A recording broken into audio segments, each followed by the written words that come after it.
கணபதி மகா கணபதி சித்தி கணபதி தேரினில் வந்தவர்க்கு சீரோங்கும் கதையை சொல்ல கடமையும் கணிப்பெடுத்து கை கூப்பி நின்றேன் பாரு. முந்தி பிறந்தவன் நான், முதல் நூல் தரித்தவன் நான், சங்கு பறையனும் நான், ஜாதிக்கெல்லாம் மூத்த வீர ஜாம்பகன் நான், முடிநூல் அடிநூல் தரிநூல் தரித்தவன் நான், அயோத்தி அரசாண்ட உத்தம மகாராஜா ஹரிச்சந்திரனை அடிமை கொண்ட வெட்டியா நான் தான் சுவாமி. நீர் தோன்றி நெடும் கடல் தோன்றியது, ஊர் தோன்றி உலகம் தோன்றியது. அந்த ஊருக்கு மேலாண்டு புறத்திலே ஒரு ஆழ விருச்சகம் தோன்றியது. அந்த ஆழ விருச்சகத்தின் அடியிலே ஒரு கன்னி புற்று தோன்றியது. அந்த கன்னி புற்றினிலே ஒரு காராம்பசு பிறந்தது. அந்த காராம்பசு வயிற்றினிலே ஒரு கமலக்கண்ணி பிறந்தார். அந்த கமலக்கண்ணி வயிற்றினிலே ஓடப்பட்டதாக 9,000 கோடி, பறக்கப்பட்டதாக 12,000 கோடி, நடக்கப்பட்டதாக 400,000 கோடி, ஊறப்பட்டதாக 1,000 கோடி. இப்படியாக ஈ எறும்பு எண்ணார ஜீவராசிகளை படைத்தார் பிரம்மன். இந்த ஜீவராசிகளானது பூலோகத்திலே பெருக பெருக பூமாதேவியால் பூமி பாரம் தாங்க முடியவில்லை. அதனால் பூமாதேவி பிரம்மடன் சென்று சுவாமி என்னால் பூமி பாரம் தாங்க முடியவில்லை, ஏதாகினும் உபாயம் இருந்தால் கூறுங்கள் என்று கேட்டார். அதை கேட்டு என்னிடம் கூறினால் உனக்கு வந்த உபாயம் கிடைக்காது, கையிலே சென்று சிவரிடத்தில் குறையை சொன்னால் உனக்கு வந்த உபாயம் கிடைக்கும் என்று சொன்னான் பிரம்மதேவன். அப்போது காலால் நடவாமல் காற்றாய் பறந்தோடி கைலாயம் சென்று சுவாமி என்னால் பூமி பாரமானது தாங்க முடியவில்லை என்று சிவரிடத்தில் முறையிட்டாள் பூமாதேவி. அதை கேட்கும் நேரத்திலே காவனூர் கம்மாள பரர்கள் காராம்பசுவை காலை கட்டி கழுத்தை அறுத்து தோலை உரித்தார்கள். அதன் உயிரானதோ எமலோகம் சென்றது. காராம்பசுவின் மாமிசத்தை அனும் மண் நீலன் அங்குஜன் இவர்கள் மூவரும் ஒன்றாக சேர்ந்து 5 பங்காக போட்டார்கள். அதிலே முதல் பங்கானதை சிவபெருமான் மனைவியான சிவசக்தி எடுத்துச் சென்றார். 2வது பங்கானதை நாராயணமூர்த்தி எடுத்துச் சென்றார். 3வது பங்கானதை பிரம்மன் எடுத்துச் சென்றார்.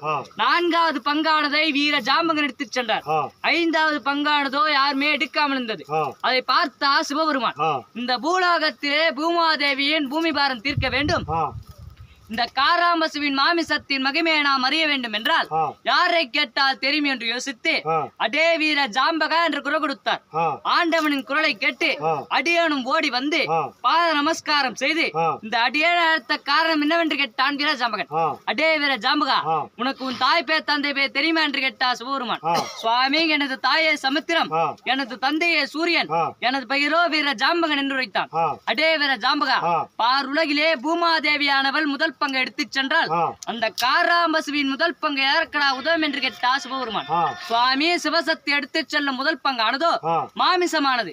அது மந்திரம் கற்றவர்க்கும் தந்திரம் கற்றவர்க்கும் மாயாஜாலம் அறிந்தவர்க்கும் மகுடிக்கு மையாகும் சுவாமி என்று சொன்னான் வீர ஜாம்பகன். அடே வீர ஜாம்பகா, அப்போது நாராயணமூர்த்தி எடுத்துச் செல்லும் 2வது பங்கு யாருக்கடா உதவும் என்று கேட்டார்.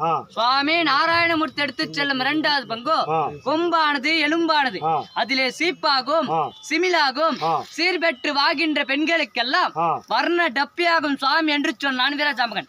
அடே வீர ஜாம்பகா, அப்போது பிரம்மதேவன் எடுத்து செல்லும் 3வது பங்கு யாருக்கடா உதவும் என்று கேட்டார்.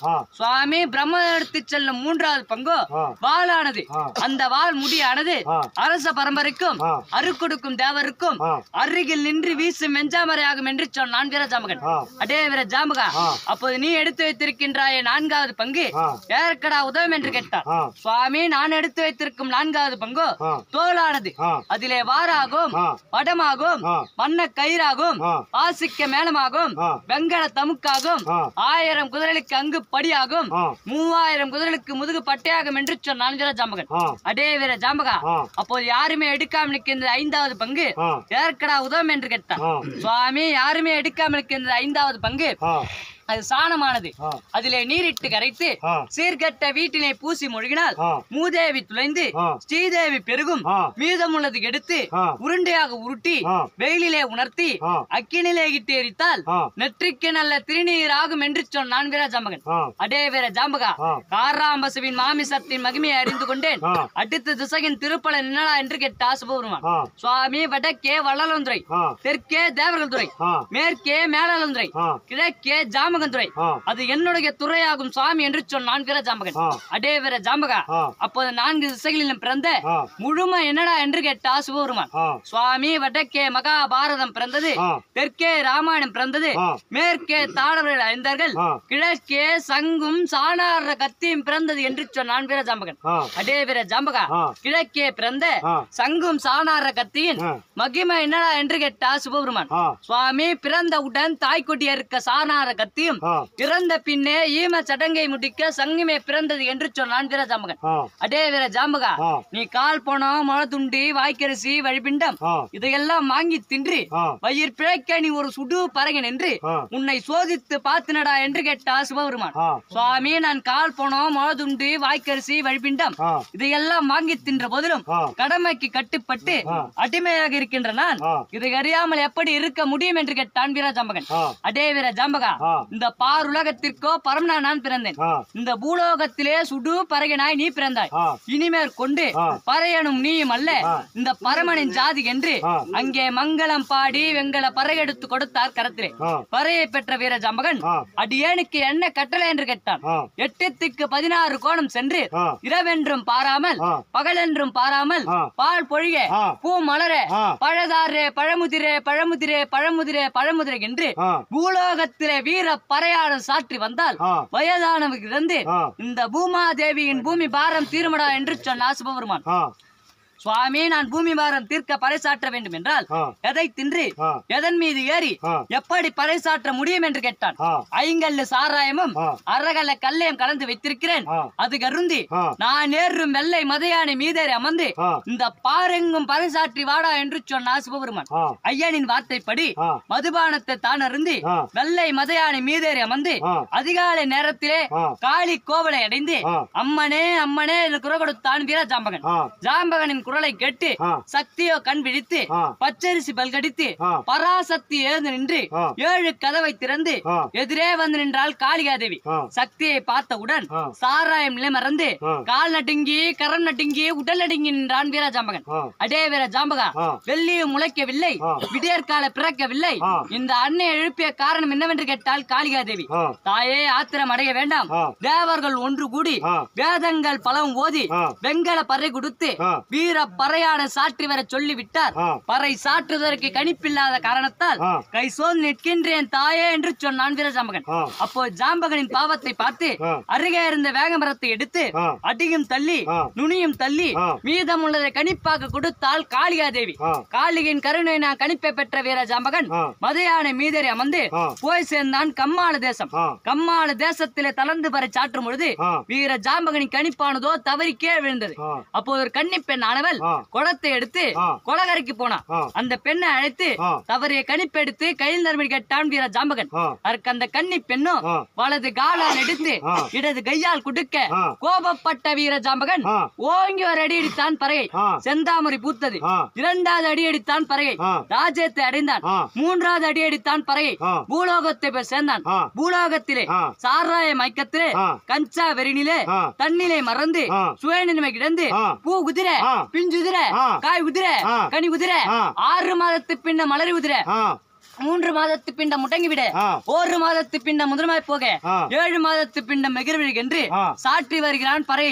அதை பார்த்த சிவபெருமான் வீர ஜாம்பகனை தடுத்து நிறுத்தி, அடே வீர ஜாம்பகா, உன்னை 8த்துக்கு 16 கோணம் சென்று இரவென்றும் பாராமல் பகலென்றும் பாராமல் பால் பொழிக பூ மலர பழதாரே பழமுதிரே பழமுதிரே பழமுதிரை என்று வீர பறையான சாற்றி வர சொன்னால் நீ சாராய மயக்கத்திலே கஞ்சா வெறினிலே தண்ணிலே மறந்து சுய நினைவு கிடந்து பூ உதிர பிஞ்சு உதிர காய் உதிர கனி உதிர 6 மாதத்து பின்ன மலரி உதிர 3 மாதத்து பின்ன முடங்கி விட 1 மாதத்து பின்ன முதலமாய் போக 7 மாதத்து பின்ன மகிழ்விழு என்று சாற்றி விட்டாயை பறையை ஏனடா இப்படி செய்தா என்று கேட்டார் சிவபெருமான்.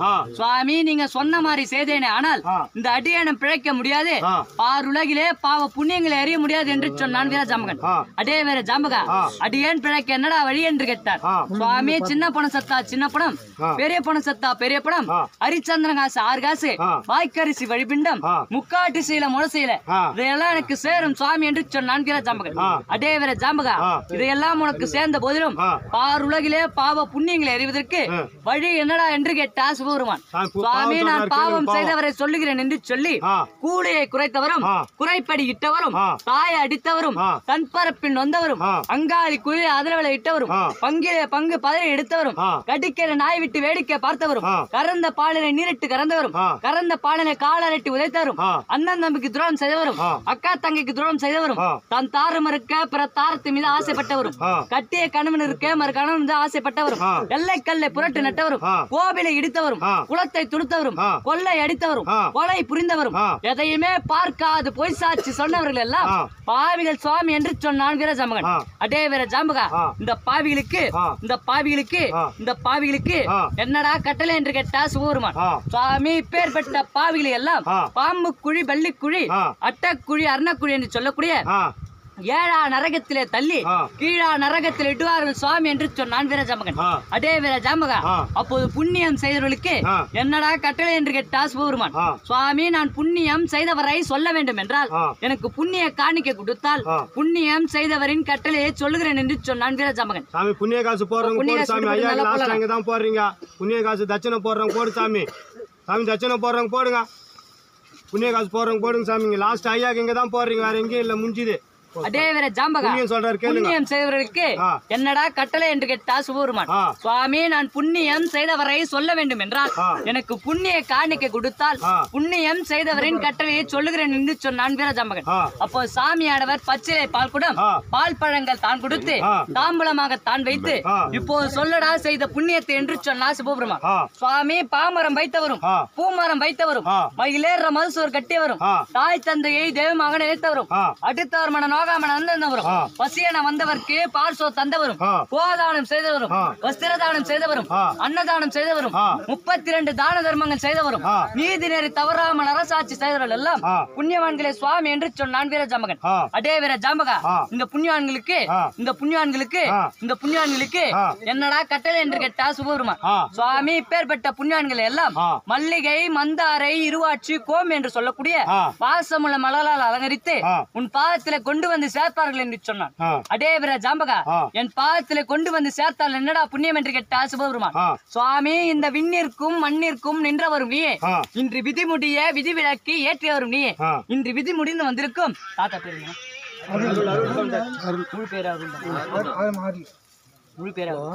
அருள் என்ன சொல்லக்கூடிய நரனை கண்டு அவர் செய்த பாவத்தை நீக்கி புண்ணியத்தை அறிந்து சொர்க்கம் அளிக்க வேண்டும் என்று கேட்டான் வீரஜாம்பகன். அடே வீரஜாம்பகா, பாருலகிலே பாவ புண்ணியங்களுக்கு பரிகாரம் இருக்கிறது என்றால் உன் எண்ணமானது ஈடேறட்டும் என்று எனக்கு வரமளித்தா சிவபெருமான். அந்த ஐயனிடத்திலே வரம் பெற்ற அடியவன் வீரஜாம்பகன் நான் இன்று விதி முடிந்து வந்திருக்கும் அருள் என்னும் நரனை கண்டு அவர் கால் கட்டிய விட்டு கை கட்டிய விட்டு சாலோகே சாமீப சாரூப சாய் என்று சொல்லக்கூடிய 4ஆம் பதவி ஆகிய பட்டையா எம்பெருமான் சிவனடியை சேர்ந்து சிவலோகம் அடைந்து சிவபதவி அடைந்து முக்தி அடைந்து மோட்சம் அடைய வேண்டும் என்று சொல்லி ஆண்டவனிடத்திலே வரம் பெற்ற அடியவன் இன்று மண்ணை வெட்டி வெளிதிருந்தேன், உடலெரித்து உயிர் வளர்த்தேன், சத்தவர் சிவலோகம் போக வாழ்ந்தவர் வைகுண்டம் போக மயானத்தை காத்த ஹரிச்சந்திரா வழிவிடு, மயானத்தை கட்டி காக்க என் சுடலக்காளியை கதவத்திர முன்ன பின்ன பின்ன முன்ன அடி மோளத்தை திருப்பு முகத்தை